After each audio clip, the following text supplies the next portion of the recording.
Hello everyone and welcome back to my YouTube channel. My name is Michael J. Bunch. I'm an aspiring author working on my first dark fantasy novel. In today's video we're going to explore the fascinating realm of world building. And as promised, I'll also share a sneak peek of the map that I've been creating for my novel's setting.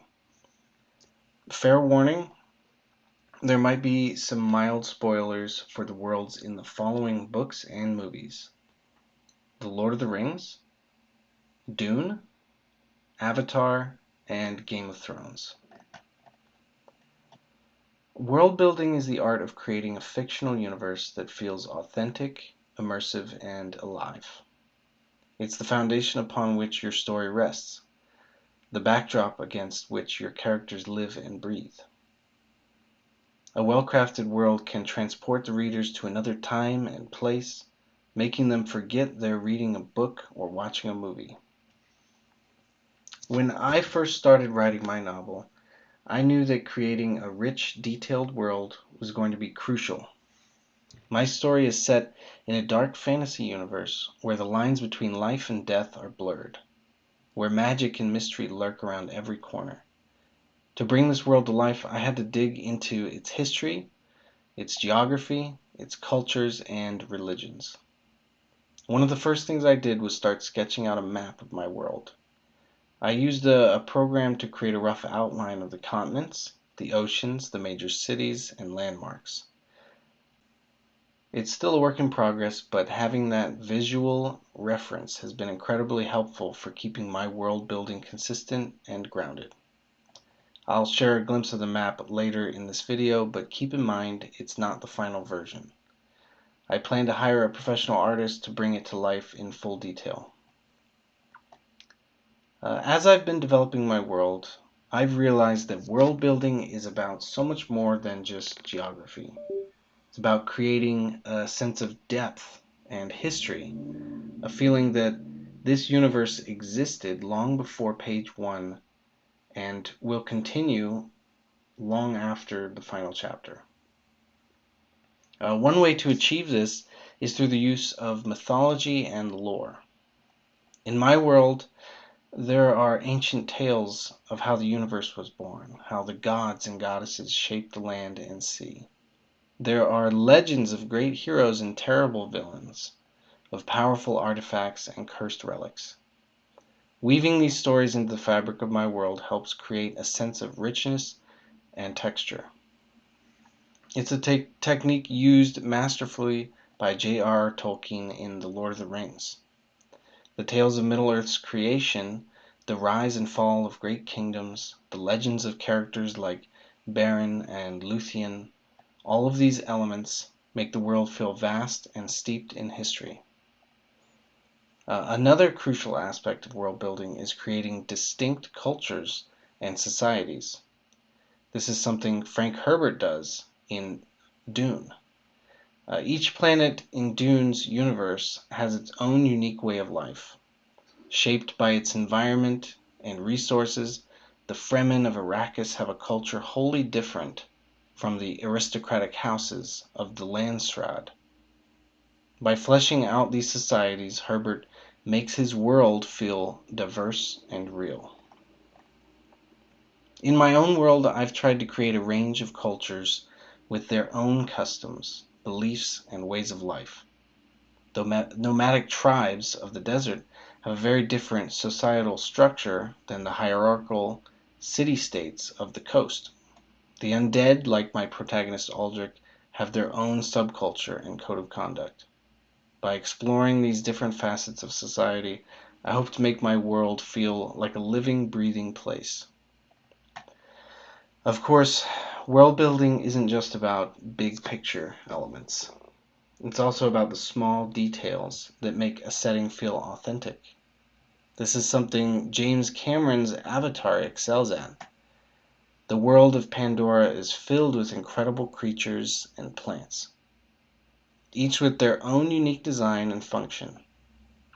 The floating mountains, the bioluminescent forests, the neural network that connects all living things.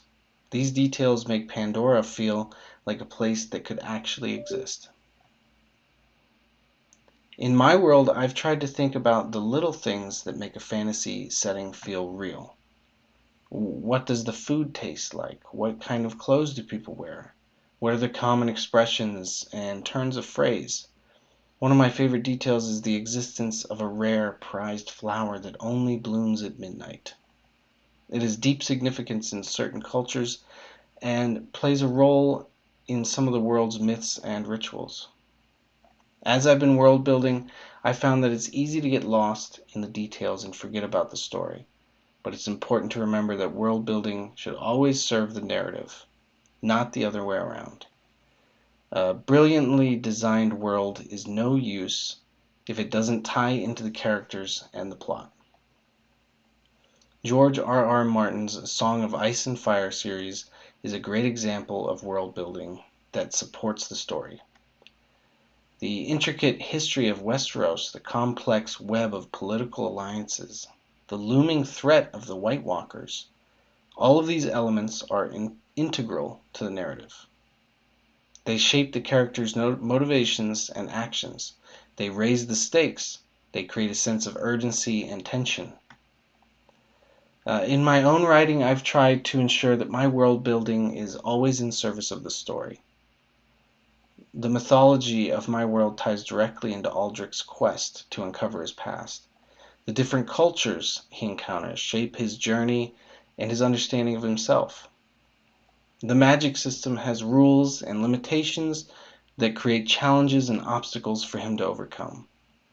By keeping the story at the forefront, I hope to create a world that feels not only realistic, but also relevant. So, as promised, here's a look at the work in progress map of my world. And as you can see, it's still rough, but it gives you an idea of the general layout. There's the sprawling desert in the east, the dense forests of the west, towering mountains in the north. The capital city is located in the north, Solhurst. You can see the ruins of an ancient civilization that will play a major role.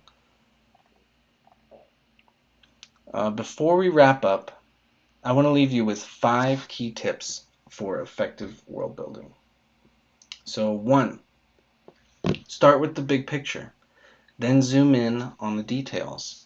Establish the broad strokes of your world, the geography, the history, the major cultures, then fill in the finer points as you go. 2, create a sense of depth and history. Use myths, legends, and historical events to make your world feel like it extends beyond the page of your story. 3, develop distinct cultures and societies. Give each group in your world their own unique customs, beliefs, and ways of life to create a sense of diversity and realism. Don't neglect the small details. Things like food, clothing, idioms, and everyday rituals can go a long way in making your world feel authentic. And lastly, always keep the story in mind. No matter how fascinating your world is, it should always serve the narrative and the characters, not overshadowing them. I hope this gives you a small taste of the world building process and the level of thought and detail that goes into creating a fictional universe. It's a lot of work, but it's also incredibly rewarding. Seeing your world come to life on the page, watching your characters interact with it, and being shaped by it. There's nothing quite like it. To my fellow writers out there, I encourage you to have fun with world building. Let your imaginations run wild, but always remember to tie it back to your story. And to the readers and viewers, I hope this gives you a newfound appreciation for the incredible worlds that your favorite creators have built. As always, I'd love to hear your thoughts. What are some of your favorite fictional worlds? What do you think makes them so immersive and memorable? Leave a comment down below and let's keep the conversation going. Next time we'll be taking a deep dive into outlining versus pantsing. Until then, keep writing, keep dreaming, and keep building worlds. Thank you for watching.